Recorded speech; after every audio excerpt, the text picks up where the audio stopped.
Greetings. My name is Dr. Rina Randev and I teach literature at a Delhi University College in New Delhi, India. This is a lecture that was prepared as part of the One Asia Foundation and its broader theme of sustainability, ethics and social responsibility in cross-cultural dialogues One Asia community with Europe. Owing to the changed global conditions that now inform not just our travel but our everyday living because of the global pandemic, the coronavirus, I am unable to be there in Spain to deliver the lecture in person. And here we are connected by the wonders of the virtual world, though apart and separated by miles and distance. And yet I am deeply aware that in-person teaching and our interbodily dynamic will suffer, as will much of what would have been possible in an interactive exchange. But within our constraints, I do hope I will be able to convey some of my explorations of Arundhati Roy's political work and the place it holds in present-day history. In a recent April 3rd, 2020 article for the Financial Times, Arundhati Roy talks of the many crises that the COVID pandemic is a portal to. For apart from the health crisis, the hunger and the hatred crises are those that are brought upon a people by the state. In India, millions of daily wagers, migrant workers who worked in cities were suddenly, with the enforced lockdown, left incomeless and homeless. Walking hundreds of miles, many barefoot, straddling children to reach their villages, there were deaths on the way, deaths that will never be accounted for within COVID statistics. As she says, the lockdown worked like a chemical experiment that suddenly illuminated hidden things. As shops, restaurants, factories and the construction industry shut down, as the wealthy and the middle classes enclosed themselves in gated colonies, our towns and megacities began to extrude their working class citizens, their migrant workers, like so much unwanted accrual. Many driven out by their employers and landlords, millions of impoverished, hungry, thirsty people, young and old, men, women, children, sick people, disabled people, with nowhere else to go, with no public transport in sight, began a long march home to their villages. Thus, in the starkest of ways, the pandemic is exposing structural problems of egregious injustice and inequality, all of which will only increase and always with the heaviest toll on the poor and the politically vulnerable.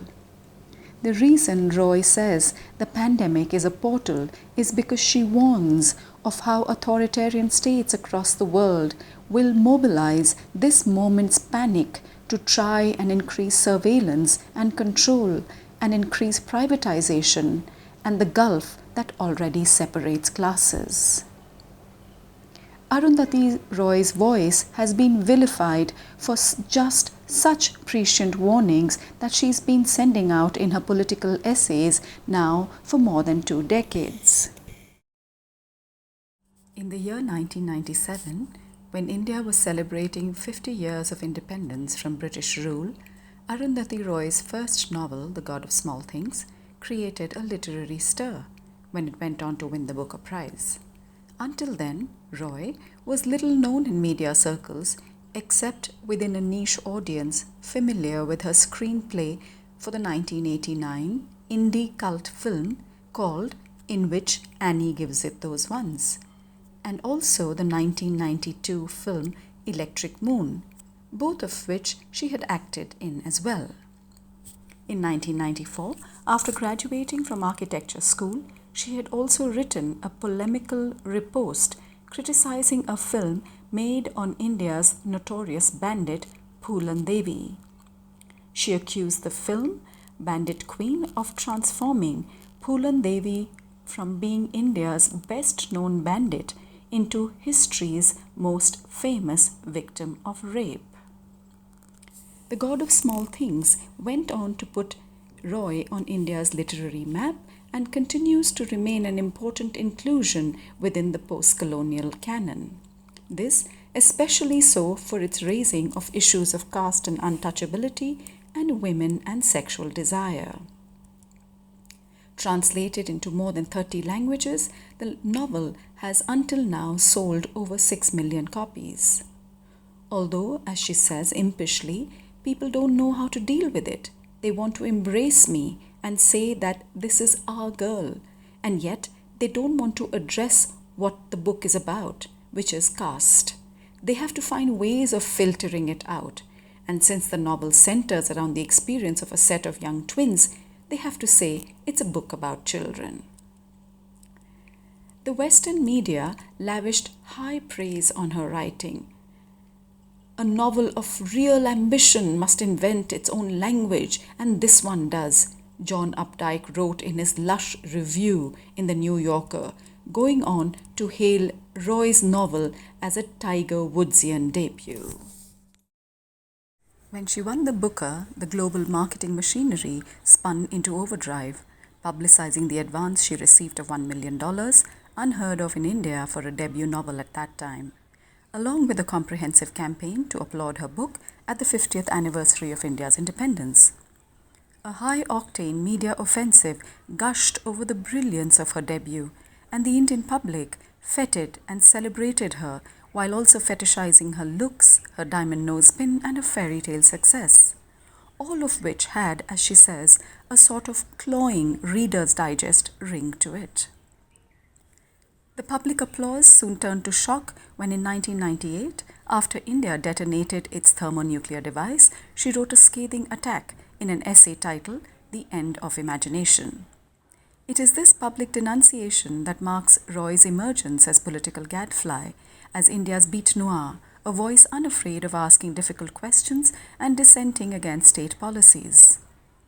In her essays since then, she has framed her writing within political projects and struggles, exposing India's neoliberal collusions with global capital, its state agendas that promote big dams and nuclearization, and its active patronage of the now resurgent Hindu right.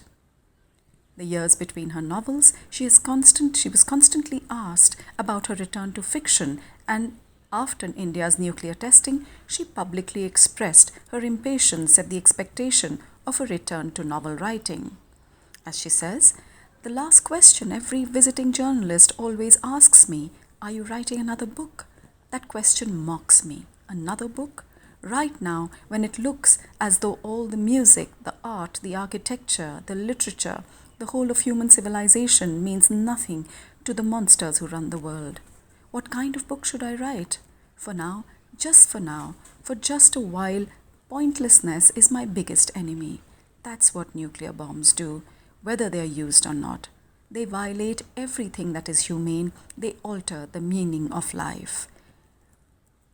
Her searing indictment of India's nuclear testing was passionate and seen as a betrayal, as she says, quote, "The nuclear bomb is the most undemocratic, anti-national, anti-human, outright evil thing that man has ever made," unquote.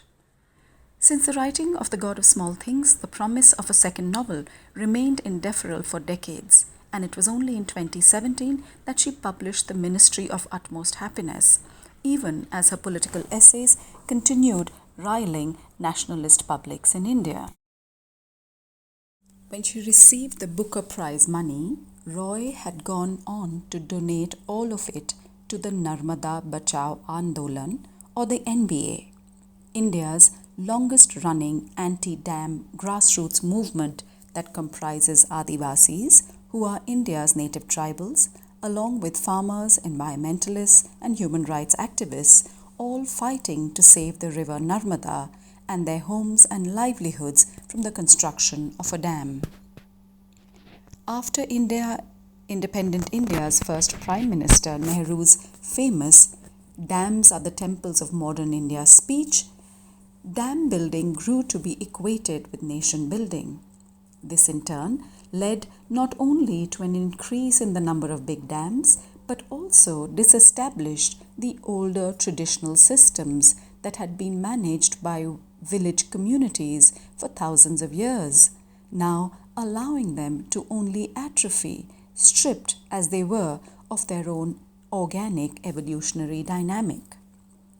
In her 1999 essay, The Greater Common Good, Roy took on the dam industry, highlighting the human costs of the privatization of India's power supply and the construction of monumental dams in India. With numbers and statistics and her poetic prose, she challenged the idea that only experts can influence economic policy.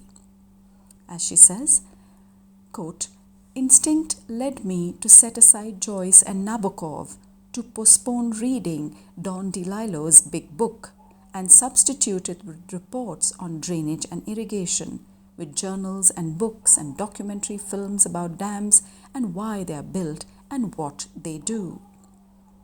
Continuing with her expose, she says, according to a detailed study of 54 large dams, the average number of people displaced by a large dam is 44,182. Admittedly, 54 dams out of 3,300 is not a big enough sample. But since it's all we have, let's try and do some rough arithmetic. A first draft. To err on the side of caution, let's halve the number of people, or let's err on the side of abundant caution and take an average of just 10,000 people per large dam. It's an improbably low figure, I know, but never mind. Whip out your calculators. 3,300 into 10,000 is equal to 33 million. That's what it works out to. 33 million people displaced by big dams alone in the last 50 years. The dam building industry in the first world is in trouble and out of work, so it's exported to the third world in the name of development aid, along with their other waste like old weapons, superannuated aircraft carriers, and banned pesticides. Roy's writings and interventions in public debates have brought her a readership beyond what the novels cultivate as their publics. Her contravention of the diktat upon writers of fiction to only speak through their novels has spawned an entire industry that debates and laments the novelist's decision to write political essays. Her straddling of the two kinds of writing had then earned her the appellation writer-activist, which, as she had said, made her feel like a sofa bed. This is what she says: "I don't see a great difference between The God of Small Things and my works of non-fiction. As I keep saying, fiction is truth. I think fiction is the truest thing there ever was. My whole effort now is to remove that distinction. The writer is the midwife of understanding. It's very important for me to tell politics like a story, to make it real, to draw a link between a man with his child and what fruit he had in the village he lived before he was kicked out, and how that relates to Mr. Wolfenschon at the World Bank. That's what I want to do. The God of Small Things is a book where you can connect the very smallest of things to the very biggest, whether it's the dent that a baby spider makes on the surface of water, or the quality of moonlight on a river, or how history and politics intrude into your life, your house, and your bedroom." Dismissive thus of any charter of duties imposed upon the writer by the reading public or the righteousness of any social claim, Roy says she writes as a concerned citizen, rejecting orthodoxies that attempt defining and circumscribing writers and writing. The only difference she sees between fiction and non-fiction is simply that between urgency and what she cites as eternity. For a novel can cogitatively brew for years, decades, but a political essay's intervention comes from an urgency. She says, "Imagine if there's this little black book, a sort of approved guide to good writing that said all writers shall be politically conscious and sexually moral, or all writers should believe in the joys of family life." Unquote. Criticized by nationalists who saw her criticism of the Indian state as a betrayal, she has also ruffled the feathers of the likes of the Indian historian Ram Guha, who had attacked her for straddling what he saw as two separate worlds of creative writing and activism. This was, in the main, the sort of purist indictment that her writing had faced in the early days. This is Ram Guha's quote. He says, "I am told that Arundhati Roy has written a very good novel. Perhaps she should begin another. Her retreat from activism would use a term from economics be Pareto optimum, good for literature and good for the Indian environmental movement, unquote. Reviewers like Anil Nair brought it down to a sexist typification. He says, a novelist should feel responsibility only to the comely shape of a sentence. No writer of stories should aspire to be a champion of morals because she is simply not trustworthy or steady enough for that, unquote. Her prose in the essays was dismissed for being poetic, and despite the detailed statistical backing she grounded her work in, the numbers and figures were still seen as those spun off a novelist's craft. Roy was also accused of hijacking the NBA's decades-long resistance, as also for a behalfism that her work on the anti-dam resistance sought to highlight.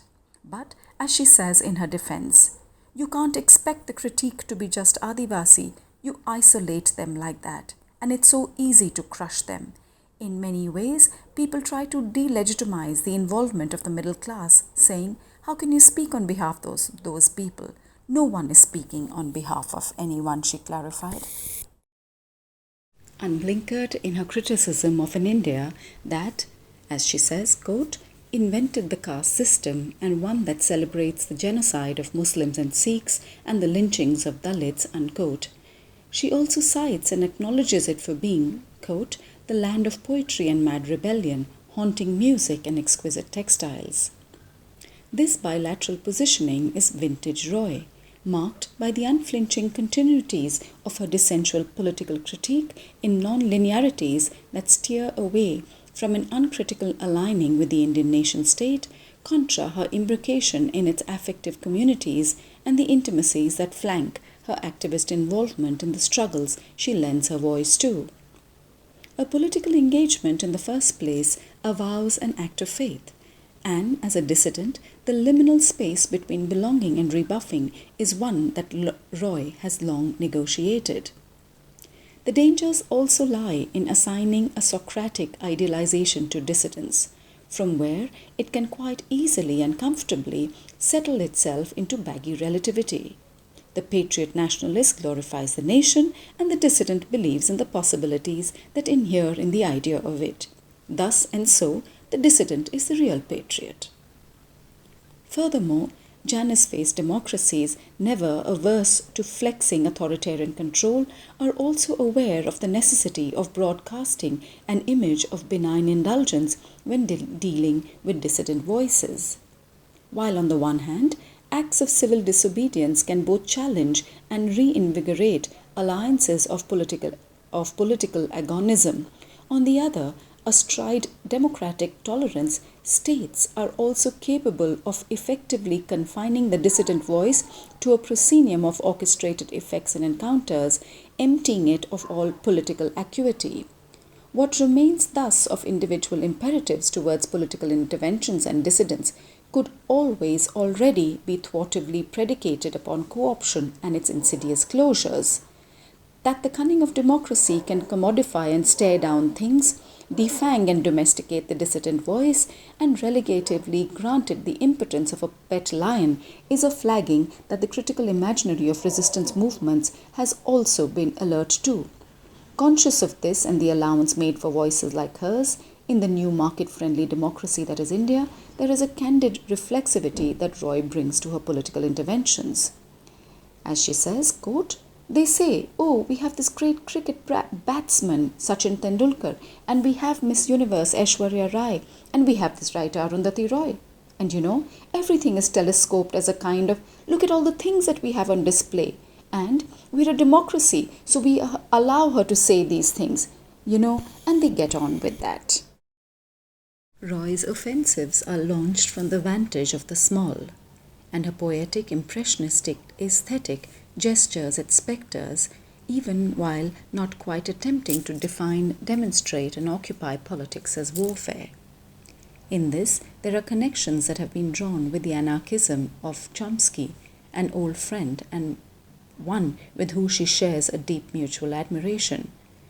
seen in their vocal criticism of American policies in Iraq and Afghanistan, and also its pushing of a larger global neoliberal agenda. Closer in her politics to the horizontalist emphasis of the Occupy movements and the preoccupations of the democratic left, an individualist vanguardism impels her anarchism as tactic. Additionally, as politics, it also rides on Roy's indictment of the histories of the parliamentary left in India, evident in the distancing that has leavened her writings since the God of Small Things. She cites the doctrinal impoverishment of the left as the real failure of our times, one that has in its wake flattened all ideological battles into what she terms as lifestyle wars de-radicalized and fought only to preserve and enhance the delicate pleasures and exquisite comforts of a chosen few. Yet, despite these imputations, Roy maintains withal, quote, "I have plenty of Marxism in me," unquote, a contention that structures and coheres the methodology and thrust of her resistant acts.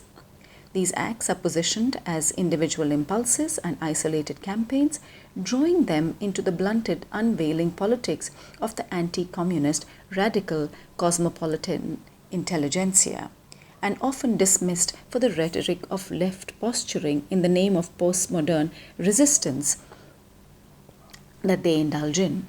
This especially so when, in light of the Goliathan majesty and fury that has propped her politics upon the personal and the subjective. As she says, quote, "The dismantling of the big bombs, big dams, big ideologies, big contradictions, big countries, big wars, big heroes, big mistakes. Perhaps it will be the century of the small," unquote. As field notes on democracy, Arundhati Roy's writings ally with the estranged, the marginal, the Agambanian homo sacer, the unconsoled, as the dedication to her second novel, The Ministry of Utmost Happiness, testifies.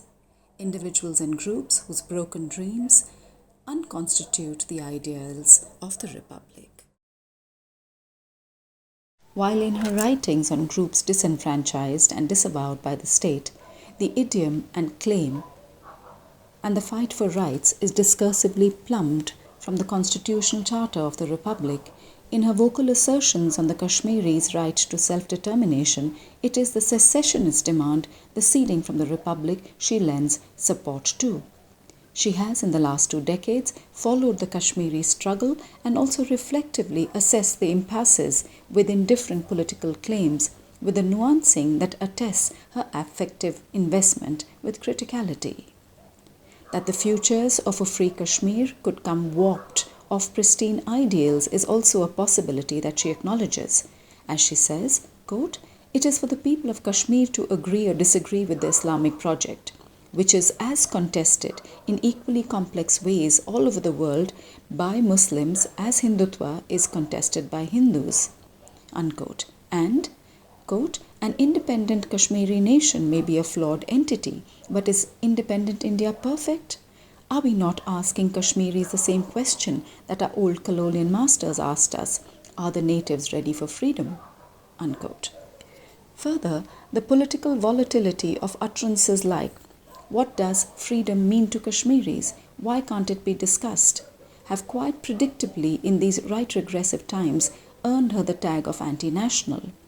The anti-national descriptor, ably aided by the charge of sedition, is in the current shift mobilized against any form of criticism of the government and its policies, one that Roy quite aptly references, as she says, quote, "In better days that used to be known as a critical perspective or an alternative worldview.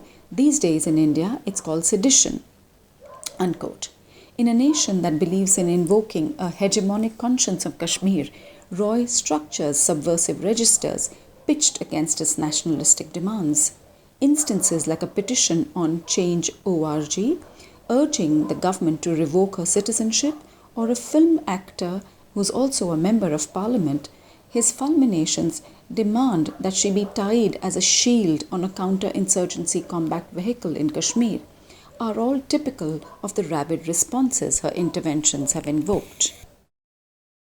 Roy's combative relationship with the Indian state has a history that sees her challenging both the BJP, which is currently in power, as well as the previous party, the Congress. Along with her searing criticism of the right, she had also alienated the left earlier by showing the grand patriarch and ideologue of the party in an unflattering light in her novel The God of Small Things. She has also been critical of the state's response to insurgent radical left groups called Maoists or Naxalites in India, although the political term is itself questionable, as she says, quote, "They have a history of resistance which predates Mao," unquote. For a long essay published in 2010, Walking with Comrades, she had spent time in the jungles with the rebels.